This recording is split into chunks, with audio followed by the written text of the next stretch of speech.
What is up, guys, and welcome back to a brand new video. We are back with career mode, episode number 17 for the Russian Grand Prix. A couple of things of note. One, we have increased the difficulty, and two, the difficulty is going to stay up even for practice. I took some of your feedback on board about how I would lower the difficulty for practice, and I was already limiting the amount of practice programs I was doing heading into the weekend, but now we're doing them all at the hardest difficulty, and if I don't pass them, I don't pass them. So yeah, I just want to make that clear from now on. But yeah, here we are, Russian Grand Prix. This should be an interesting race. Yes, we have made the AI faster once again, and this is a circuit where I'm actually quite strong at, so it'll be interesting to see what the parallels are between this and the last race in Singapore. But we complete our qualifying practice program, but only millimeters later we go and put ourselves in the barrier in practice 2, I think it is, or maybe practice 3, I'm not sure. But that is one of the symptoms, I suppose, of upping the difficulty in practice. You have to push more, and as such, mistakes like that happen. So that was the end of our session. Thankfully, it didn't really affect things too much because that was going to be the end of my session anyway. Qualifying program is always the thing I do last before I head into qualifying per se. But yeah, we did fairly well in practice 2, got P2. But you can never read too much into those results because they always find so much more pace in qualifying, and we'll need to match it with them in order to stay with them. But anyway, time for quali. Let's do it. Welcome F1 fans, where qualifying will be starting in the next few minutes as the teams prepare to get out on track at the Sochi Autodrome here in Russia. So, let's see what we can manage. We've got into the barrier, having a little fiddle around with Daniel's tyres. That might be the reason why Daniel's strategies this season haven't been the best. But anyway, here we are for qualifying 1. Fast forwarding to the end of the session. I really want to minimize the amount of runs I do in the session, so I'm hoping and I'm praying that I've still got enough pace in the locker to just do one run and get myself out of the session. So we saved it for the end of the 15 minutes, and there we go, straight into Q2. 7/10 off Daniel Ricciardo, so that is somewhat alarming, but yeah, it's been interesting. I've been reading all of your comments. A lot of people saying, you know, it's unrealistic, it's too easy, I should up the difficulty. I've been doing that. I've been trying to balance it as best I can. But a lot of people, I guess, don't really realize how good the Renault actually is. Daniel has had some bad rounds and hasn't shown his full potential.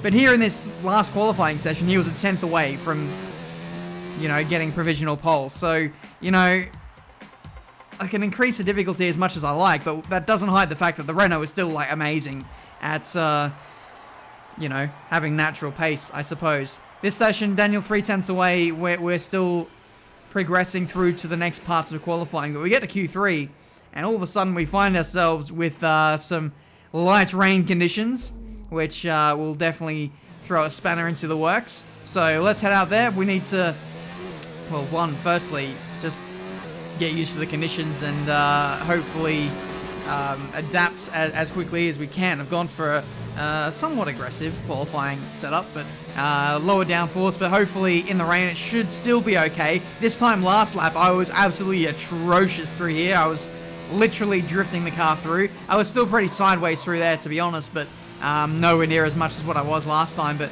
anyway, we're going okay. We've set a purple middle sector, but again I've run in a bit too deep into a corner and literally thrown away all the time gained over the previous best. So that's not the greatest, but I just want to get this settle a lap in, hopefully punch in something good, and then towards the end of the session we'll chuck on a new set of intermediate tyres and then hopefully really solidify a good grid position for this Russian Grand Prix, a little bit deep into the penultimate corner again. So there's been about 2 or 3 corners over the course of the lap, which I've gone in too deep, and that's really cost me all that time. So if ever there's a lesson to be learned here, slow in, fast out is always the best way to be fast. Never fast in, slow out, because that is exactly what that was last time around. But anyway, we head out for our final run in the session.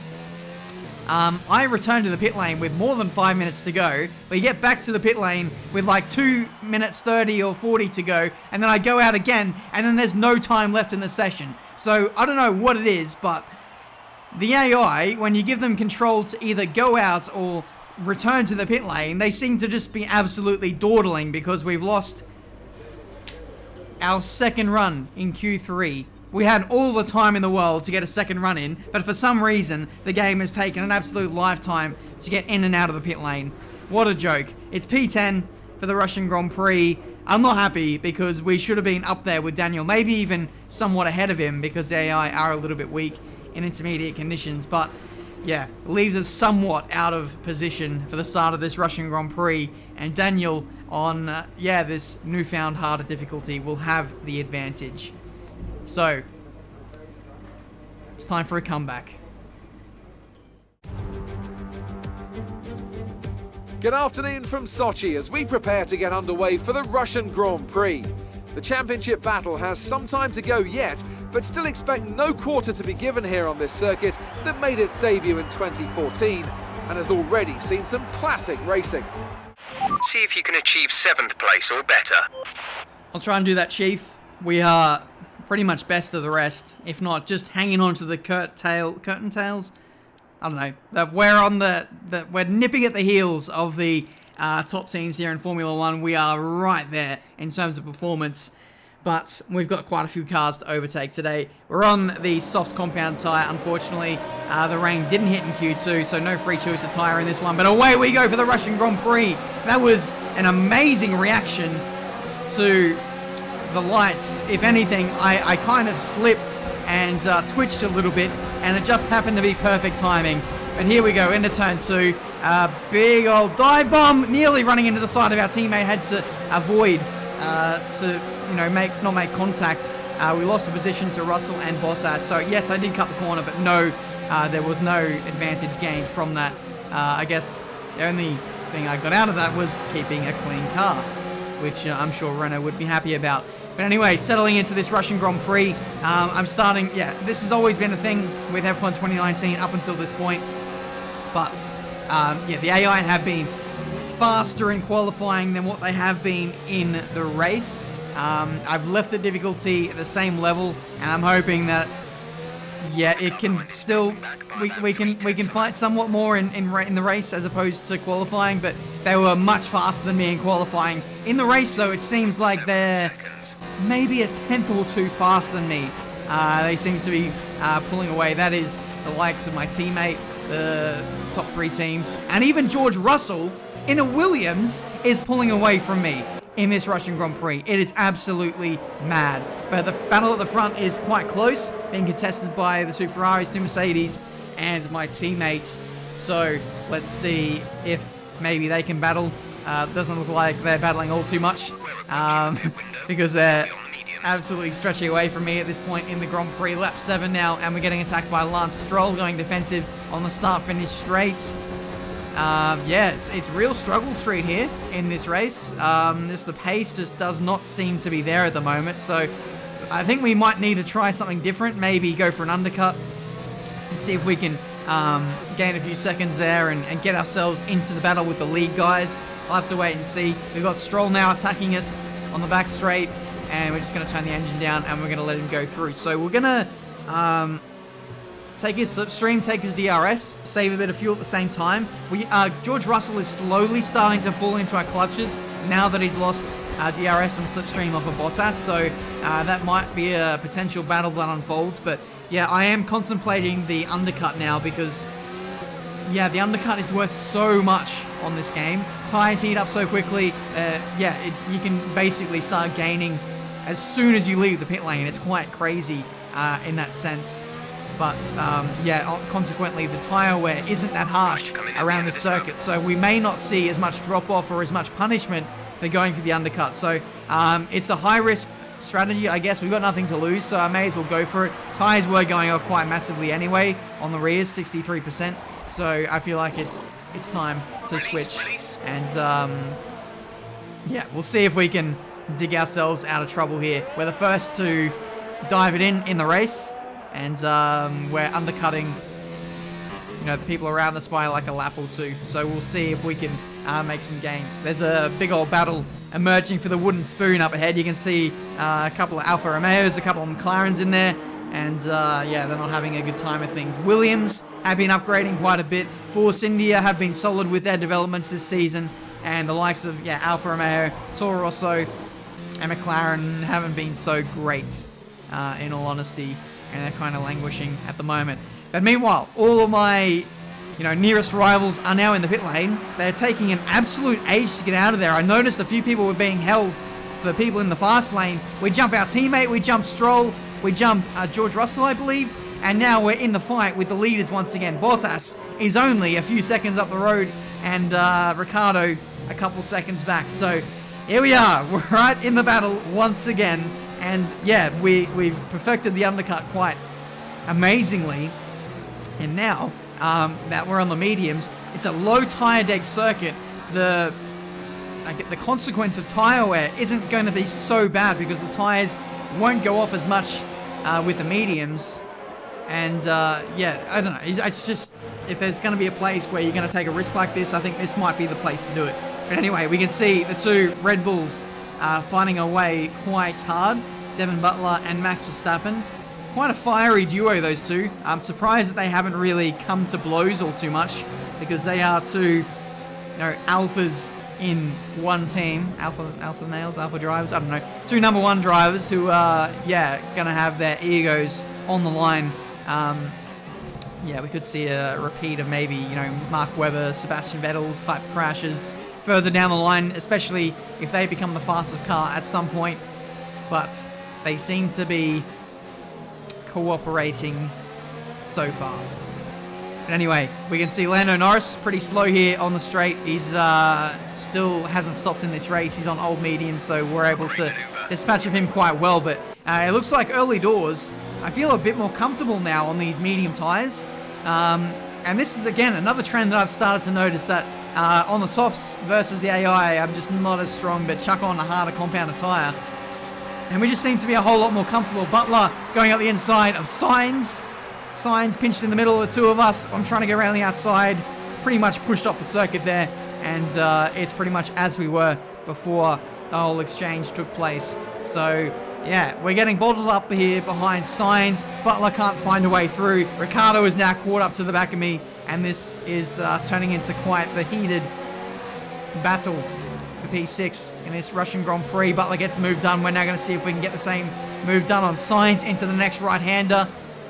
Gonna have to leave him space on the outside, and there we go. We're through for P7. Hopefully we can follow Butler now, keep his DRS, keep in the slipstream, and hopefully he can tow us along in this race to get away from the Force Indias, and I can come away with some solid points. It's looking like an okay recovery at this stage, but there's still a long way to go, and we'll still need to weigh up whether the consequences of an older tyre is going to hold us back towards the end of this Grand Prix. But I feel like as time goes on, I'm actually looking after my tyres quite well, and we're somewhat getting stronger now. We're attacking Devin Butler on the run into turn 2. He's gone quite defensive, got no momentum through there.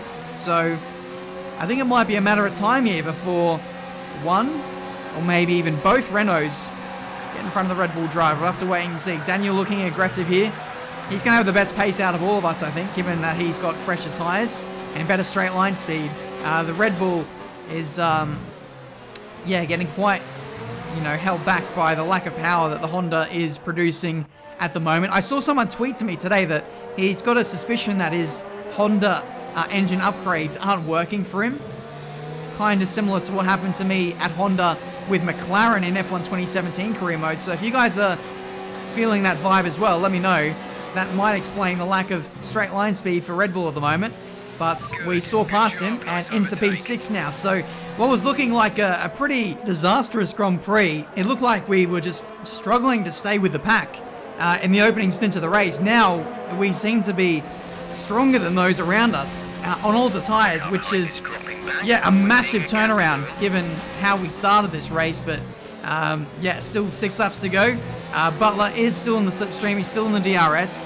So anything possibly will happen, can and will happen, shall I say. But yeah, we're just fighting to hold on as best we can. Butler's still there. He's really strong in the middle sector, but not, you know, amazingly strong where he's putting me under pressure to overtake into those corners. But we still need to keep our wits about us as we head into turn 2.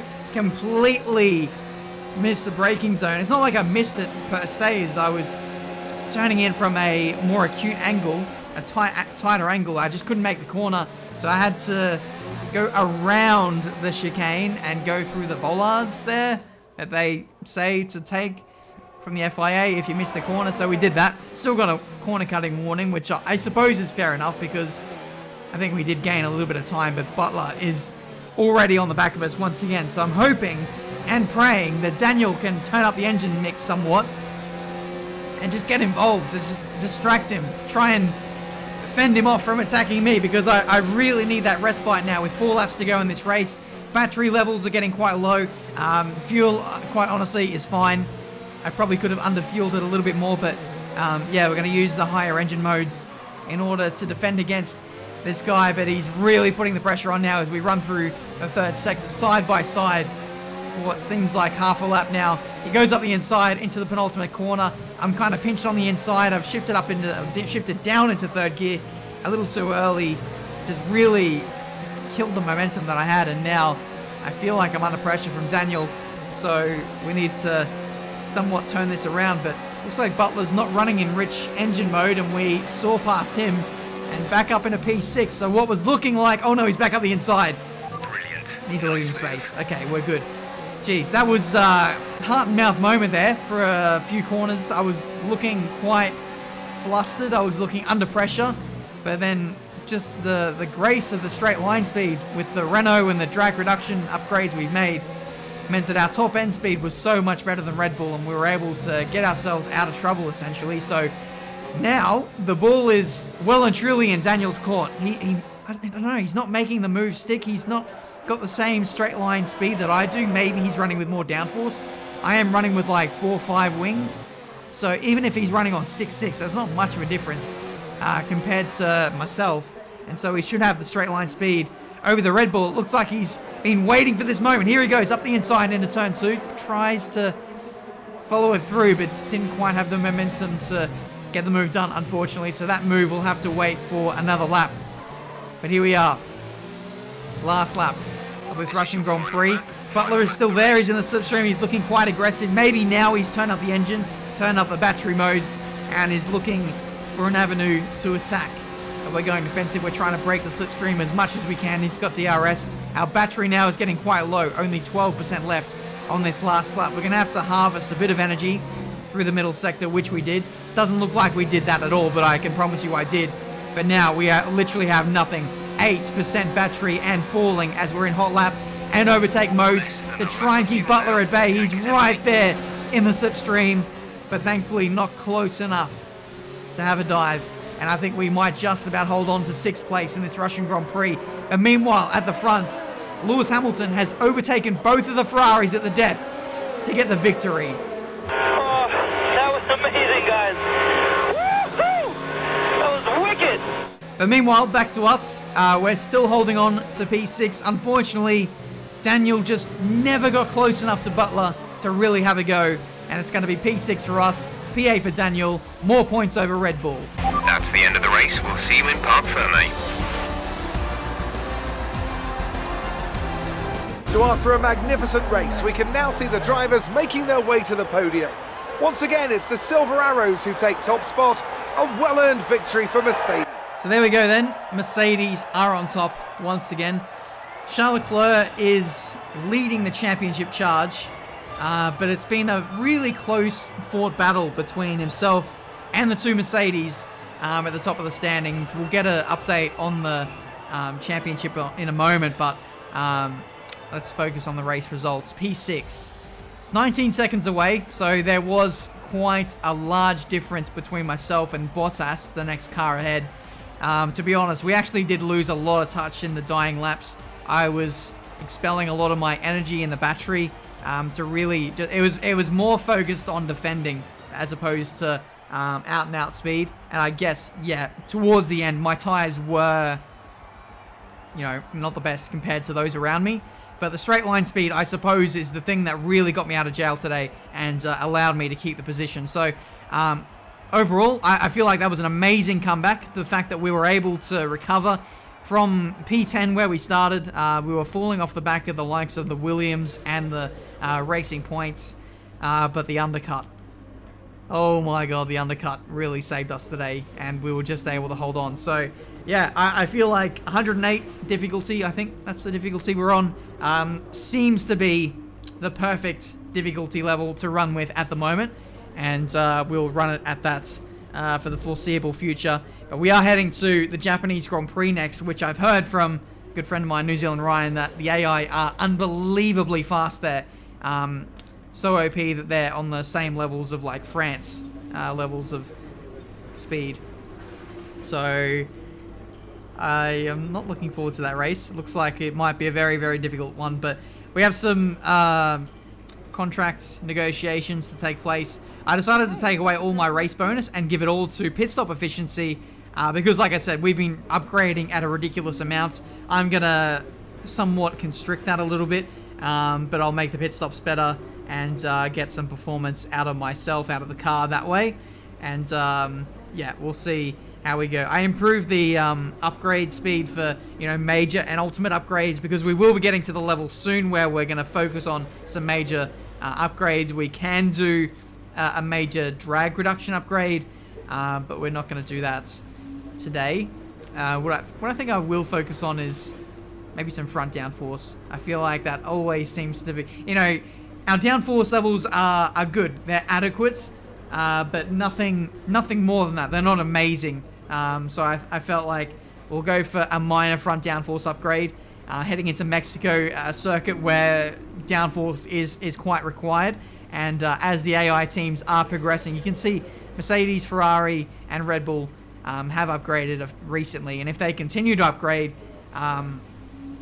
they'll be, you know, out of touch with us. So I thought, let's go for front downforce, and hopefully we can still stick with them somewhat, and we'll go from there, I suppose. But guys, that's been this episode for today. Quite mad to see the developments from the midfield teams, with Williams in particular making massive strides towards us. So they might be a force to be reckoned with heading into Season 2. We'll have to wait and see. But that's it from me today. Thank you so much for watching. Quite a thrilling Russian Grand Prix to hold on to our position in the end there. And hopefully the battles may long continue into the rest of this season. With that said, thank you so much for watching. Until the next race, the Japanese Grand Prix. I'll see you next time.